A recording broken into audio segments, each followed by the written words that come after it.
السلام علیکم ورحمۃ اللہ وبرکاتہ۔ بسم اللہ الرحمن الرحیم۔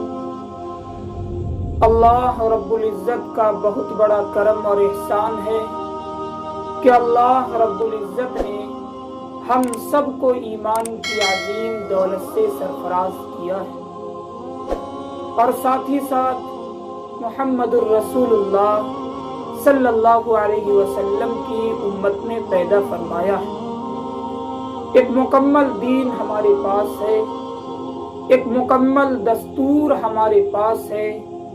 اسی قانون اور اسی دستور کے مطابق ہم سکون اور اطمینان کے ساتھ اپنی زندگی بسر کر سکتے ہیں۔ آپ میں سے ہر ایک کو پتہ ہے کہ اسلام کے 5 ارکان ہیں۔ ان 5 ارکانوں میں سے ایک اہم رکن ہے زکوٰۃ ادا کرنا۔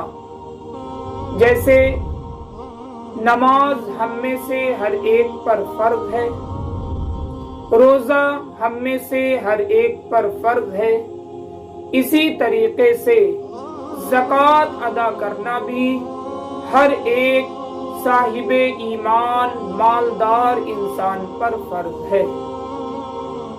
زکوٰۃ کی ادائیگی میں ہمیں کوتاہی نہیں کرنا چاہیے۔ اگر اللہ نے ہمیں مال و دولت سے نوازا ہے، اللہ نے ہمیں مالدار بنایا ہے، تو ہمیں اپنے مال میں سے زکوٰۃ ادا کرنا چاہیے۔ اور یقیناً جو کچھ ہمیں ملا ہے یا دنیا میں جو کچھ انسان کے پاس ہے، سب اللہ کا دیا ہوا ہے، سب اللہ ہی کا مال ہے۔ بس فرق اتنا ہے کہ اللہ نے ہمیں مالک بنا دیا ہے۔ ہم اس مال کو خرچ کرتے ہیں، ہم اس مال کو دیتے ہیں کسی کو، کسی کے لیے اس کے ذریعے سے مدد کرتے ہیں، لیکن حقیقت میں وہ مال اللہ ہی کا مال ہے۔ اس لیے اگر اللہ ہمیں یہ حکم دیتا ہے کہ تم اپنے مال میں سے زکوٰۃ دو، تو پھر ہمیں مال میں سے زکوٰۃ دینا چاہیے، اس میں کوتاہی نہیں کرنی چاہیے۔ بہت سارے ہمارے بھائی ایسے ہیں جن کو اللہ نے مال و دولت سے نوازا ہے، اس کے باوجود بھی وہ اپنے آپ میں مال کو جمع کیے ہوئے ہیں، لیکن غریبوں کی مدد اس مال کے ذریعے سے نہیں کر رہے ہیں۔ یاد رکھیے، یہ زندگی چند دنوں کی زندگی ہے۔ جو کچھ ہم نے کمایا ہے، جو کچھ ہم نے جمع کیا ہے، ایک نہ ایک دن اس ساری جمع کی ہوئی دولت کو ہمیں چھوڑ کر جانا ہے۔ اس لیے اگر اللہ نے ہمیں مالدار بنایا ہے تو ہمیں غریبوں کی مدد کرنی چاہیے۔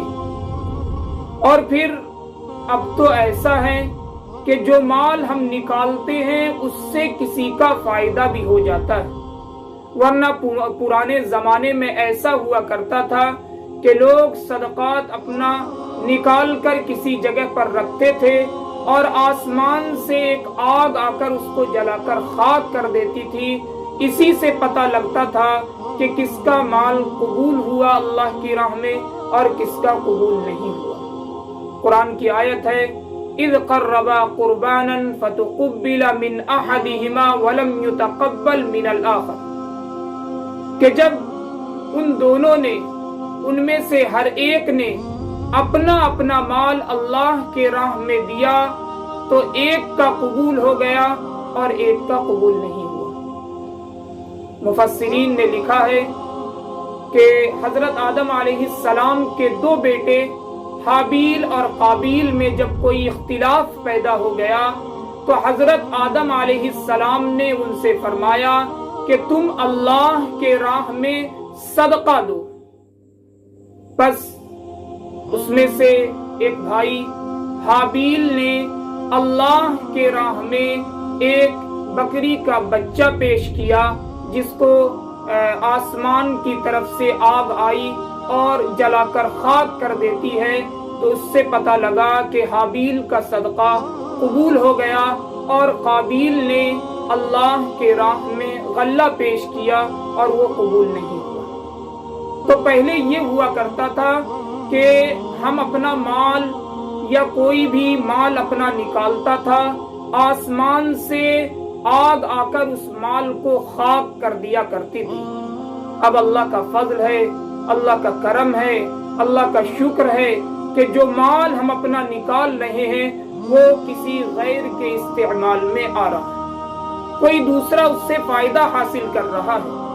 آقا مدنی صلی اللہ علیہ وسلم نے فرمایا کہ زکوٰۃ دینے سے یا اللہ کے راہ میں مال خرچ کرنے سے مال گھٹتا نہیں ہے بلکہ بڑھتا ہے۔ ہمیں بظاہر ایسا محسوس ہوتا ہے کہ جو کچھ ہم اللہ کے راہ میں خرچ کر رہے ہیں اس سے ہمارے مال میں کمی آ رہی ہے، لیکن ایسا نہیں ہے، بلکہ ایسا ہوتا ہے کہ کبھی کبھی اللہ اس مال کے خرچ کرنے کی وجہ سے آپ کے کاروبار میں ترقی عطا فرما دیتے ہیں، یا پھر جو مصیبت، جو بلائیں آنے والی ہے یا جو آئی ہوئی ہے، اللہ رب العزت اس مال کی برکت سے اس کو دور فرما دیتے ہیں۔ اسی لیے اگر اللہ نے ہمیں مال و دولت سے نوازا ہے، اگر ہم صاحب استطاعت ہیں تو ہمیں غریبوں کی مدد کرنی چاہیے، ہمیں اپنا مال اللہ کے راہ میں خرچ کرنا چاہیے، اور یہ سوچنا چاہیے کہ اللہ کا بہت بڑا کرم ہے کہ اللہ نے ہمیں دینے والا بنایا ہے، لینے والا نہیں بنایا۔ سوچیے کہ کوئی آدمی اگر ہمارے پاس مال لینے کے لیے آ رہا ہے، صدقہ مانگ رہا ہے، زکوٰۃ مانگ رہا ہے، تو اللہ نے ہمیں اس قابل بنایا ہے، اللہ نے ہمیں مالدار بنایا ہے، اللہ نے ہمیں دولت دیا ہے، تبھی لوگ ہمارے پاس آ رہے ہیں، ورنہ جس طریقے سے وہ آ رہے ہیں، اگر ہمارے پاس مال و دولت نہیں ہوتا، ہم غریب اور یتیم ہوتے، تو ہو سکتا ہے کہ ہم بھی کسی کے دروازے پر کھڑے ہوتے۔ اللہ کا فضل ہے کہ اللہ نے ہمیں اگر اس قابل بنایا ہے تو ہمیں غریبوں کی مدد کرنی چاہیے، ضرورت مندوں کا خیال رکھنا چاہیے، اور خاص کر کے ابھی رمضان المبارک کا پاکیزہ مہینہ چل رہا ہے، برکت اور رحمت کا مہینہ چل رہا ہے، اس میں اگر آپ اپنا ایک پیسہ خرچ کرتے ہیں تو اللہ رب العزت اس کا بدلہ 70 آپ کو دیتے ہیں۔ اس لیے اس مبارک مہینے میں یا اس مبارک مہینے کے علاوہ بھی اگر اللہ نے آپ کو مال دیا ہے تو اپنے مال کا صحیح استعمال کریں۔ اللہ رب العزت ہم سب کو ان باتوں پر عمل کی توفیق مرحمت فرمائے۔